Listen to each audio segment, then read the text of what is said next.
দেখতে পাচ্ছ কড়াইয়ের মধ্যে কিন্তু অনেকটা পরিমাণে তেল দিয়ে দিয়েছি, তেলটা গরম হবে। তো এখানে আমি যা তেল দিয়েছি, এখানে কিন্তু মাংস রান্নার জন্য আমি অনেকটা পরিমাণে তেল দিয়ে দিয়েছি আলুটা ভাজবো বলে। তো তেলটা প্রচন্ড গরম হয়ে গেছে, এবার আমি এর মধ্যে দিয়ে দেবো বড় বড় সাইজের আলু।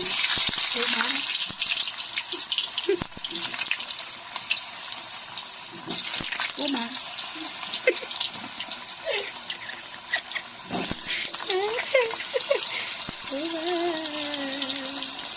বাঁচাও সাধু বাবা। চলো আলু কোটাকে ভালো করে লাল লাল করে ভেজে নিই। এইরকম ভাবে ছাঁকা তেলে ঘুরিয়ে ফিরিয়ে আলু কোটাকে লাল লাল করে ভেজে নিই। তো প্রথমে অল্প করে হলুদ গুঁড়ো দিয়ে দিচ্ছি আলু ভাজাটার মধ্যে। এবারে দিয়ে দেব নুন, তো অল্প করে নুন দিয়ে দিয়েছি। এবারে দিয়ে এটাকে ভালো করে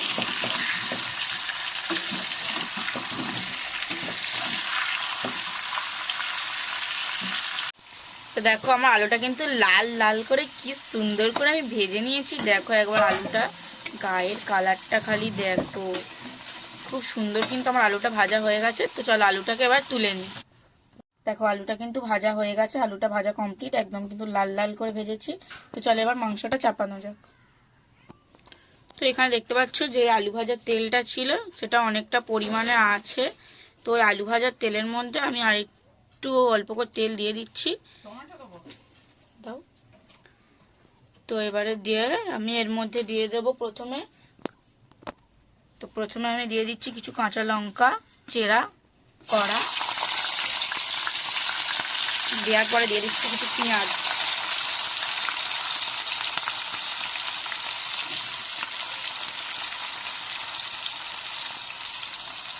তো বন্ধুরা আমার একদমই মনে ছিল না, তো আমি একটু পেঁয়াজটাকে আমি একটু সাইড করে রাখছি। আমি না ভুলে গিয়েছিলাম দিতে দারচিনি। তো চলো একটু পেঁয়াজটাকে সাইড করে আমি তেলের মধ্যে দিয়ে দিচ্ছি। হ্যাঁ, দারচিনি। তো আমি এর মধ্যে তো আমি কিছু এই যে দারচিনি তেলের মধ্যে দিতে হয় একদম ফার্স্ট তেলে, কিন্তু আমি যদি দিতে ভুলে গেছি, তাই আমি একটু এইদিকে দিয়ে একটু নাড়িয়ে নিলাম। দারচিনি দিলে খুব সুন্দর একটা ঘ্রাণ আসে। তো চলো, দিতে ভুলে গিয়েছিলাম, তো আমি দিয়ে এবারে কিছু গোটা রসুন তেলের মধ্যে দেওয়া যাক, দিয়ে দিলাম। এবার কিছু পাকা টমেটো কাটা ছিল দিয়ে দিচ্ছি।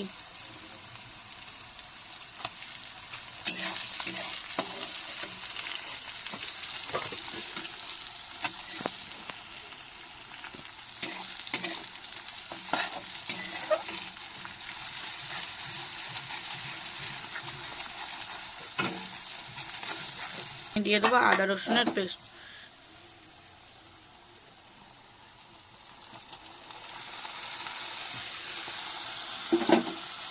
তো আমি কিন্তু দিয়ে দিলাম আদা রসুন পেস্ট।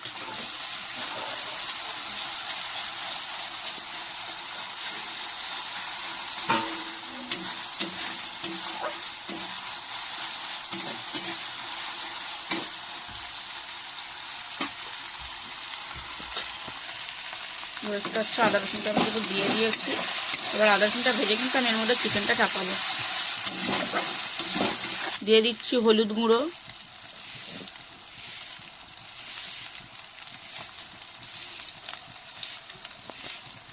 এবারে দিচ্ছি লঙ্কা গুঁড়ো,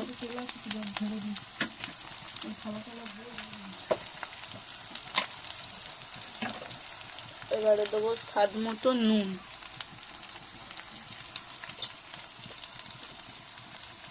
দিয়ে ভালো করে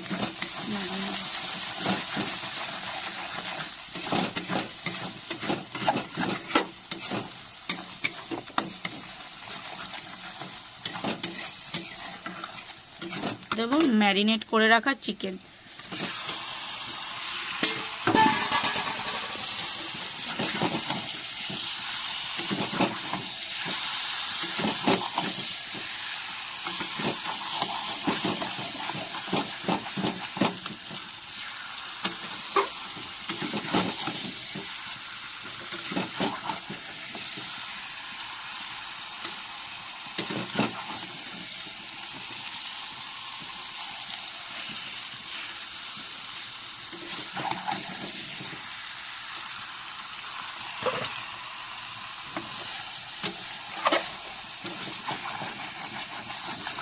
বেশ অনেকক্ষণ ধরে কিন্তু এটাকে কষাতে হবে, ঠিক আছে। দেখো মাংস, দেখো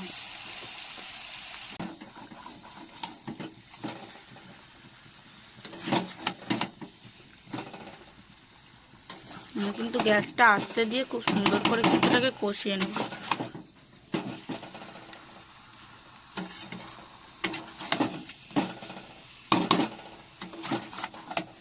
দেখো আলুটা দিয়ে কিন্তু আমি কষাচ্ছি এদিকে।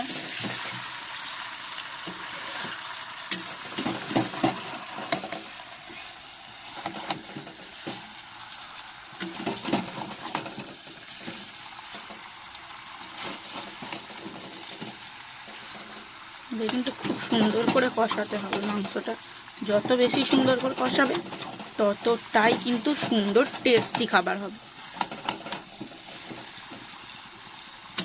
মশলা ধোয়া জল,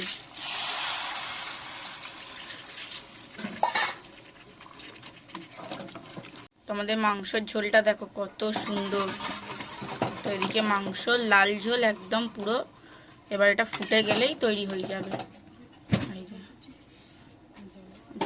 এবার এটা ফুটে গেলে একটু কষা কষা টাইপের হয়ে যাবে। মাংসটা এতটা টেস্ট হয়েছে, আমি একটা কষা মাংস তুলেছিলাম,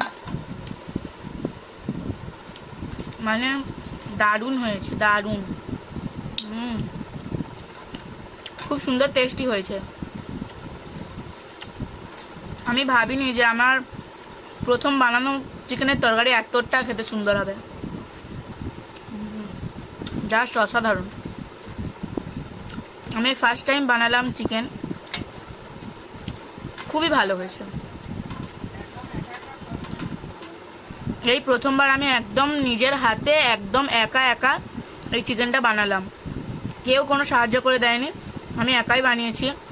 ভাবতেই পারিনি যে এটা আমি প্রথমবার বানিয়ে আমি এতটা টেস্টি বানাবো। আমার ভীষণ ভালো লেগেছে। তোমরা ট্রাই করে দেখো। দেখো বন্ধুরা, মাংসের তরকারিটা কি দারুণ একটা কালার এসেছে। এবারে এভারেস্টের চিকেন মশলা, গরম মশলা একটু উপর থেকে ছড়িয়ে দিয়ে সেন্টটা আরো যা দারুণ বার হবে না, কি আর বলবো।